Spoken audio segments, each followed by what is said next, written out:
Don't you kids take anything. I'm watching you. I don't quite remember when Apu first came into my consciousness, but I remember feeling good about it. Like, we have something. This is a thing, because there was no South Asian representation at all. Silly customer! You cannot hurt a Twinkie! Probably around junior high, I started to realize that, like, oh, this is going to be a problem. This ridiculous, over-the-top caricature on the most popular show in America. The very funny Hari Kondabolu. Hari Kondabolu is a comedian, writer, filmmaker, and Simpsons fan. But he has one big problem with the show. Apu, a cartoon character voiced by Hank Azaria, a white guy. Apu is the beloved clerk behind the counter of the Springfield Quickie Mart. But for Hari, this convenience store owner from India, with 8 children and an arranged marriage, is more than just a stereotype. He was the only figure that we had as South Asian Americans. It was like Gandhi and Apu, and eventually Gandhi, Apu, terrorists.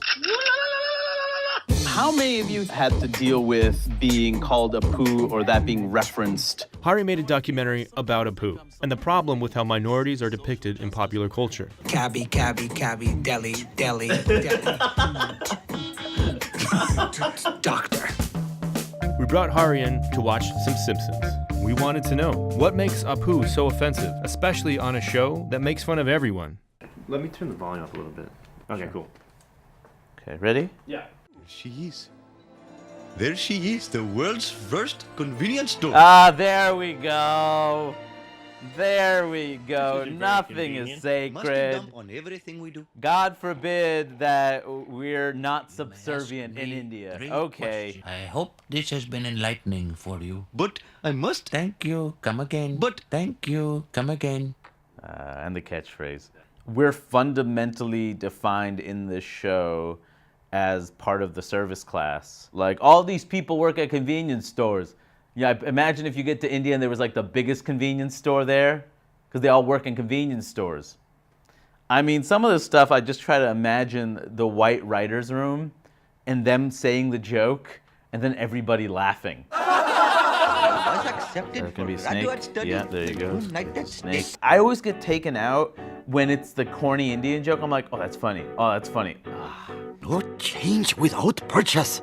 You know, sometimes the accent buys a laugh.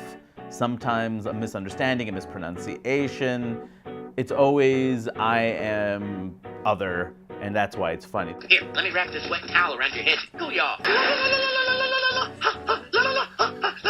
Stop him. It's just annoying. It's just annoying. As a joke writer who constantly worries about cliche, I'm offended. And as a Simpsons fan, I'm definitely offended because it's like bad writing. You have made a very powerless enemy.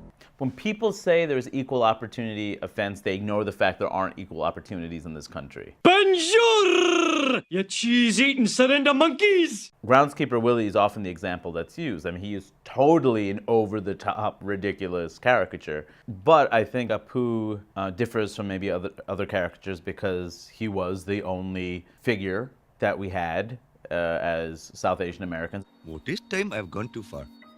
No one will fall for it. People always ask, like, where's the line in comedy? And there isn't one. It's about, like, context, delivery, execution, whether the audience will go with you on whatever journey, whether it's believable. And, like, I believe in, like, the intersections of race and class and gender. And I believe that if we're going to make the world better, we have to not step on one group to push another group ahead. That's not going to work. So, yeah, this next one? Yeah. Are we in India yet? No. Are we in India yet? No. Are we in India yet? No. Are we in India yet? No. Oh wait, now we are.